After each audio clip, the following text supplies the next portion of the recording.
श्री स्वामी समर्थ. नमस्कार मित्रांनो, आज पुन्हा एकदा तुमच्यासाठी नवीन व्हिडिओ घेऊन आलेली आहे. व्हिडिओच्या माध्यमातून नवीन माहिती आपण जाणून घेणार आहोत. आजची जी काही माहिती असणार आहे ती खास अखंड नामजप यज्ञ सप्ताहानिमित्तच असणार आहे. खास करून स्वामी पुण्यतिथीनिमित्त असणार आहे. आता स्वामी महाराजांची पुण्यतिथी म्हटलं तर थोडंसं आपल्याला वाईट वाटतं की या दिवशी स्वामी महाराज आपल्याला सोडून गेले होते. पण हे बघा, या दिवशी स्वामींनी फक्त आपला देह सोडला होता.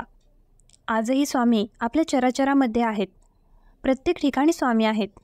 फक्त आपल्याला ते बघण्यासाठी आपला शुद्ध भाव ठेवायचा आहे.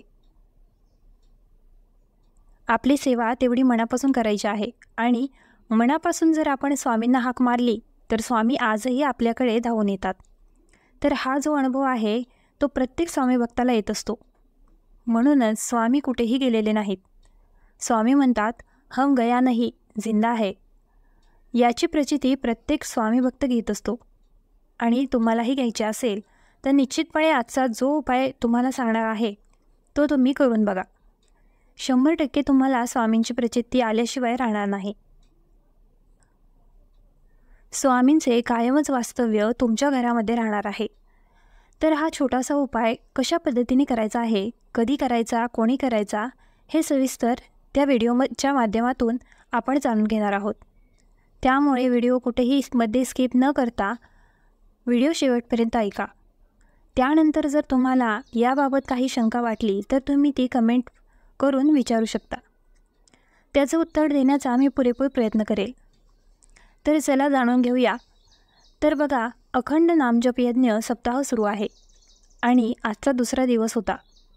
आता या 7 दिवसांमध्ये आपल्याला स्वामींच्या कुठल्या सेवा करायच्या आहेत याबाबतची माहिती मागच्या व्हिडिओमध्ये सांगितलेली आहे.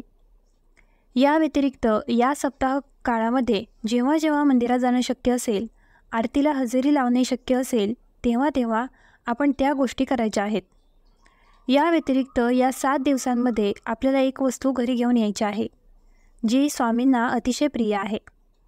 ती कुठली तर बघा, आपल्याला औदुंबर वृक्ष जे आहे त्याचं मूळ घरी घेऊन यायचं आहे. औदुंबर वृक्षाचं महत्त्व बऱ्याच व्हिडिओमध्ये मी तुम्हाला आपल्या यूट्यूब चॅनलच्या माध्यमातून सांगितलेलं आहे. या व्यतिरिक्त तुम्ही दुसरीकडूनही कुठून ऐकलेलं असेल किंवा जर तुम्ही गुरुचरित्र पारायण केलं असेल तर त्या गुरुचरित्रामध्ये देखील औदुंबर वृक्षाचं महत्त्व काय आहे हे सांगितलेलं आहे. आता त्याची जी कथा आहे ती थोडीशी मोठी आहे, त्यामुळे तुमचा फार वेळ मी घेणार नाही, पण तरीही थोडक्यात सांगते. हिरण्यकशिपू हे नाव तुम्ही ऐकलेलं असेल. हिरण्यकशिपूला मारण्यासाठी भगवान विष्णूने नरसिंहाचा अवतार घेतला होता आणि जेव्हा नरसिंहाने या हिरण्यकशिपूचं पोट फाडलं तेव्हा त्यांच्या नखांना, बोटांना डाह सुटला होता. आता यावर उपाय काय, असा प्रश्न माता लक्ष्मीच्या मनामध्ये निर्माण झाला आणि तेव्हा माता लक्ष्मीने याच औदुंबर वृक्षाची फळं, पानं सगळं काही आणून त्या बोटांना, नखांना लावलं होतं. आणि तेव्हा कुठे भगवान विष्णूंना शांतता मिळाली होती. त्यांचा जो दाह आहे तो कमी झाला होता आणि त्यावेळेस भगवान विष्णू आणि माता लक्ष्मी दोघंही या औदुंबर वृक्षावर प्रसन्न झाले होते. आणि त्यावेळेस या औदुंबर वृक्षाला त्यांनी आशीर्वाद दिला होता की जो कोणी तुझी सेवा करेल, जो कोणी तुला नमस्कार करेल, त्याचा सगळा काही कार्यभार मी सांभाळेल, आम्ही सांभाळू. त्यांच्या सांसारिक, आर्थिक सगळ्या काही अडचणी सोडवण्यासाठी आम्ही त्याला मदत करू, असा आशीर्वाद या औदुंबर वृक्षाला माता लक्ष्मीने आणि भगवान विष्णूंनी दोघांनीही दिलेला आहे. त्यामुळे या औदुंबर वृक्षाला विशेष असं महत्त्व प्राप्त झालेलं आहे. आता हे झालं गुरुचरित्रामधील. आता तुम्ही हे देखील ऐकलं असेल की दत्त महाराज जे आहेत त्यांनी साधना करण्यासाठी देखील हे औदुंबर वृक्षच निवडलं होतं. या औदुंबर वृक्षाखाली बसून त्यांनी विविध प्रकारच्या साधना केलेल्या आहे आणि म्हणूनच या औदुंबर वृक्षामध्ये दत्त महाराजांचा देखील वास आहे. तुम्ही दत्त महाराजांच्या मंदिरात जा, स्वामींच्या मठामध्ये, केंद्रामध्ये जा, तुम्हाला तिथे 100% औदुंबर वृक्ष पाहायला मिळतो. आता औदुंबर वृक्ष अनेकांना लक्षात येत नाही, तर उंबराचं जे झाड आहे ना त्यालाच औदुंबर वृक्ष असं म्हटलं जातं. आता ते मंदिरात असू द्या किंवा इकडे तिकडे कुठेही उगवेल, कारण औदुंबर वृक्ष हे कुठेही सहजपणे उगवतं. आता जर तुम्हाला ते कुठेही उगवलेलं दिसलं ना तरीही त्याचं महत्त्व तितकंच आहे. असं नाही की मंदिरात आहे मग ते खूप महत्त्वाचं आणि दुसरीकडे उगवलं मग त्याचं महत्त्व कमी होतं. तर असं काहीही नाही. प्रत्येक ठिकाणाचं झाड जे आहे ते महत्त्वाचं मानलं जातं. तर बघा, अशा या औदुंबर वृक्षाकडे आपल्याला मनोभावे प्रार्थना करायची आहे की या औदुंबर वृक्षाच्या माध्यमातून किंवा या मुळाच्या माध्यमातून दत्त महाराज आपल्या घरामध्ये कायमचे वास्तव्यास यावे, स्वामी महाराज आपल्या घरामध्ये राहावे असे प्रार्थना करायचे आहे. पण ती करण्याची पद्धत काय आहे तर तुम्हाला या 7 दिवसांमध्ये कधीही औदुंबर वृक्षाची मुळं घरी घेऊन यायची. पण त्याच्या आदल्या दिवशी मात्र आपल्याला काही नियम पाळायचे. ते कसे तर औदुंबर वृक्षाजवळ जाताना आपल्याला थोडे पिवळे तांदूळ घेऊन जायचे आहे. एखादा दिवा जर तुम्हाला न्यायचा असेल कणकेचा जरी घेतला तरीही चालेल किंवा अगरबत्ती वगैरे घेतली तरीही चालेल. या व्यतिरिक्त तुम्ही साखर घेऊ शकतात. शेंगदाणे, साखर, गूळ, खोबरं अशा प्रकारचा एखादा प्रसाद तुम्ही घेऊ शकतात किंवा पिवळ्या रंगाचा कुठलाही प्रसाद तुम्ही घेऊ शकतात. पण अगदीच वेळेवर शक्य झालं नाही तर थोडी साखर घेऊन गेला तरी चालेल. अशा पद्धतीने आपल्याला हे घेऊन जायचं. पिवळ्या रंगाचं फूल घेऊन जायचं. या गोष्टी घेऊन गेल्यानंतर औदुंबर वृक्षाला जो दिवा आपण घेऊन गेलो आहोत तो त्या ठिकाणी प्रज्वलित करायचा. अक्षता अर्पण करायच्या, प्रसाद, फूल हे सगळं काही अर्पण करायचं आणि मनोभावे औदुंबर वृक्षाकडे प्रार्थना करायची की मी एक स्वामी सेवेकरी आहे आणि माझा स्वामींवर, दत्त महाराजांवर पूर्णपणे विश्वास आहे. त्यामुळे स्वामी महाराजांचं, दत्त महाराजांचं कायमचं वास्तव्य माझ्या घरावर राहावं असं मला मनापासून वाटत आहे आणि म्हणूनच या औदुंबर वृक्षाची थोडीशी मुळं मी माझ्या घरी घेऊन जात आहे. अशी प्रार्थना औदुंबर वृक्षाला करायची आहे. आता त्या ठिकाणी तुम्हाला 11 किंवा 21 प्रदक्षिणा घालायच्या आहेत आणि त्यानंतर दुसऱ्या दिवशी ती जी मुळं आहेत ती तुम्हाला घरी घेऊन जायची आहेत. आता तुम्हाला अगदीच म्हणजे आदल्या दिवशी जाणं शक्य झालं नाही, तुम्ही ज्या दिवशी मूळ घरी घेऊन येणार आहात त्या दिवशी देखील आपल्याला अशाच पद्धतीने करायचं आहे आणि नंतर ती जी मुळं आहे ती काढायची आहेत. आता मोठ्या झाडाची मुळं तुम्हाला सहजासहजी काढता येणार नाहीत, पण थोडं छोटं झाड असेल तर तुम्हाला ती मुळं सहज काढता येतील. आता खूप आणायची का तर नाही, अगदी थोडेसे मूळ घरी घेऊन यायचे आहे.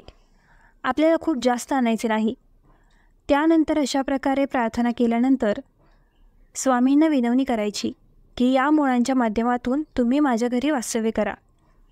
माझ्या सुखदुःखात तुम्ही असंही सामील असतात म्हणून पुढेही राहा.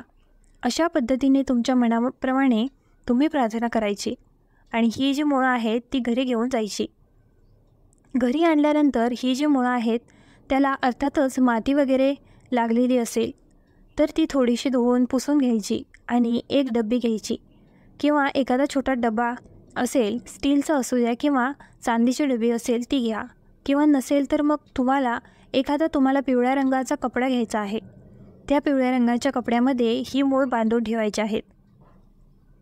बांधण्यापूर्वी याला हळदी कुंकू अर्पण करायचं, अष्टगंध, अक्षता अर्पण करायचं, मनोभावे प्रार्थना करायची आणि हा जो पिवळ्या रंगाचा कपडा आहे तो थोडासा गुंडाळून घ्यायचा आणि त्या डब्यामध्ये ठेवायचा. तुमच्याकडे डबा नसेल तर ती जी पिवळी पोटली आहे ती तशीच गुंडाळून तुमच्या देवघरामध्ये ठेवू शकतात. आता देवघर जर मोठं असेल तर तुम्ही त्या ठिकाणी ठेवू शकतात. अगदी तुम्हाला वरती ठेवणं शक्य नसेल तर मग एखाद्या ड्रॉवरमध्ये देवाऱ्याच्याच ठेवलं तरीही चालणार आहे. पण अशा पद्धतीने तुम्हाला हे जे मुळं आहेत ती देवघरामध्ये ठेवायची आहेत. आता हे दर गुरुवारी आपल्याला बाहेर काढायचं. ती जी पोटली आहे ती सोडायची, त्यावर अक्षता अर्पण करायच्या, हळदी कुंकू, अष्टगंध अर्पण करायचं आणि एक माळ जप श्री स्वामी समर्थ या मंत्रांचा करायचा आणि पुन्हा ते बांधून आपल्याला जागच्या जागी ठेवून द्यायचं आहे. आपल्याला असं दर गुरुवारी करायचं आहे. बघा, हे केल्याने आपल्या घरामध्ये दत्त महाराजांचे जे स्थान आहे ते कायमस्वरूपी राहणार आहे.